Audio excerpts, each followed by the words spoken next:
বন্ধুরা আসসালামু আলাইকুম। আমি আজকে পাস্তা রান্না করব। এখানে কিছু পাস্তা নিয়েছি। এই পাস্তাগুলো আমি আজকে রান্না করব। তাহলে পাস্তাগুলো আমি সিদ্ধ করে নেই, তারপর আমি কিভাবে রান্না করি সবাইকে দেখাবো। এই যে এখানে পাস্তা রান্না করার জন্য যা যা লাগবে আমি সব কিছু নিয়ে নিচ্ছি। এগুলো দিয়ে আমি পাস্তা সিদ্ধ করার জন্য কড়াইতে পানি দিয়ে দিলাম। পানি বলক এসে গেছে, একটু লবণ দিয়ে দিলাম। এখন পাস্তাগুলো দিয়ে দিলাম। পাস্তাটা একটু ভালো করে সিদ্ধ করে নেই। আমার পাস্তা সিদ্ধ হয়ে গেছে, এখন নামিয়ে ছেঁকে নেব। পাস্তা রান্নার জন্য কড়াইতে তেল দিয়ে দিলাম,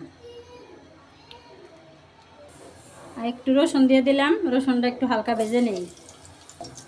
কুচি কুচি করে কাইটে দিছি রসুন। কুচানো পেঁয়াজ দিয়ে দিলাম। এখন কাঁচামরিচ দিয়ে দিলাম। আমি সাদা তেল দিয়ে করলাম, কেউ বাটার দিয়েও করতে পারেন। আমার এই পেঁয়াজ মরিচটা ভাজা হয়ে গেছে। এখন আমি এই দুইটা ডিম দিয়ে দিলাম।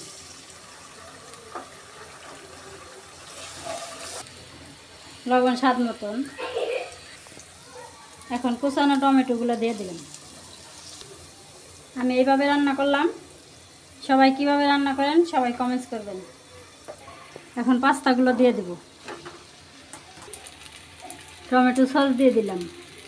বন্ধুরা আমার পাস্তা হয়ে গেছে, এই যে অনেক সুন্দর হয়ে গেছে। এখন নামিয়ে নিব।